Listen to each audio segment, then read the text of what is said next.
Doug Ford. I'm Ty. I'm just heading out for a bike ride. Why don't you join me?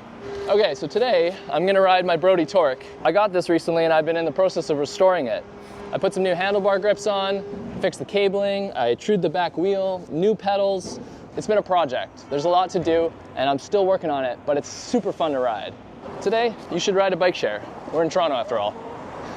I think when bike share started about 10 years ago, there were 79 stations. And in that 10 years, we're now up to 855. That's a lot of bikes. In 2023, there were about 6 million bike trips on these. That could have been 6 million cars, but it wasn't. Back in 2015, when bike share started, 2014, 2015, there were maybe 600,000 rides a year. So that's like a 10x multiplier. 600,000 to 6 million. 600,000, 6 million. 600,000, 6 million. Wow. Imagine if each one of these bike share riders was one car. All right, let's go, Doug. Why don't we head north on University, and then we'll head west on Bloor. Oh, you passed me there, Dougie. I've been in Toronto since 2016. It's never felt safer to ride a bike. We need to keep these bike lanes not just to reduce traffic, but for numerous other reasons. Reducing emissions, giving people a chance to ride safely. And really, it's fun. To be honest, Doug, I know we were gonna go for a pleasurable ride and all, but I have to bring up my concerns about Bill 212. I'm not really sure what you're thinking. What does the provincial government have to do with municipal affairs when it comes to bike lanes? Take right now, for example. I have to take the whole lane because there's no bike lane, shut down due to construction. If I have to do this, and every other cyclist has to do this all the time, because bike lanes don't exist anymore, that's tens of thousands of more cars in front of you and other people who also matter. Before we really set off on our ride, I'd like to stop and just have a moment of silence here for a cyclist who was killed this year, one of 6.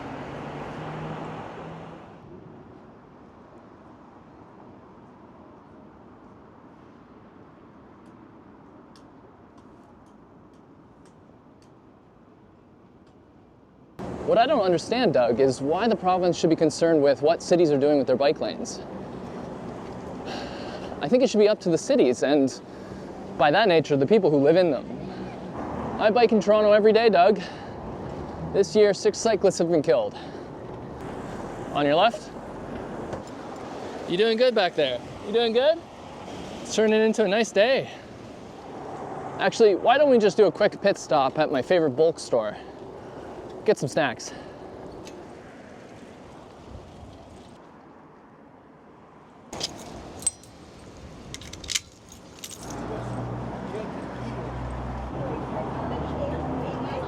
I've got a terrible sweet tooth these days. Anyways, let's get back to the ride. Shaw Street. One of the best stretches for a north to south ride in the city. Let's take it down to Trinity Bellwoods. Do you ever think what it'd be like to get hit by a car, Dougie? To be slammed into, thrown from your bike, tossed through the air, crushed, trampled, your fragile body thrown to the ground, head slamming against the pavement, maybe losing your teeth, a couple teeth, maybe at the very least a concussion, some broken bones. But you know, it's been worse than that. People have been killed this year. You ever think about that? About the lives that are just gone forever. Just gone forever. Yeah. When a cyclist is killed in this city, they put up a white bike. You saw one earlier. All the cyclists ride to let people know that it's sort of like a funeral procession. And there's been a lot of them this year, which is really fucking tragic. So, one thing I want to talk to you about is that I'd like to see those ghost rides, as we call them, go down to 0. Kind of like what you said back in 2017. You're nervous when there's not bike lanes. At least I was. Someone dings you from behind, and we have to do everything we can to make sure there's never a death in the city. One death is way too many when it comes to bicycle riders. We have to make sure that they're safe. And I felt so much safer when it was separated. I don't blame car drivers for hating being in traffic, hating being stuck. But I don't think taking it out on cyclists who are trying to alleviate that amount of traffic, trying to get out of your way, is really the answer here. Anyways, Doug, why don't we just head down to the water and wrap up our ride?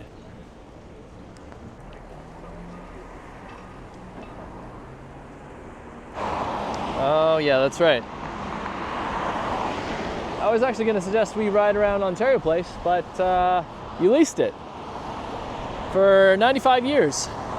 Let's at least get a little bit of time along the water over here while it's still publicly available as well.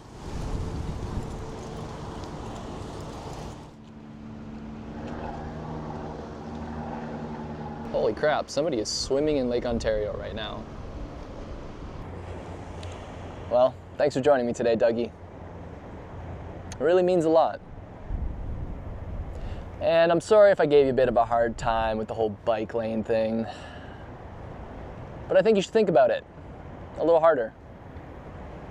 You know, Doug, I started this YouTube channel because I wanted to document the joys of riding a bike. Not just in Toronto, but everywhere. I have so much joy when I ride. And I want to keep having that joy. I want to not die riding my bike in this city that I love. I want to live in a city that promotes not having to have a car, the safety of cyclists and pedestrians. Anyways, I know that's a lot, but I want you to think about it. It's time for me to get going. I'll see you around.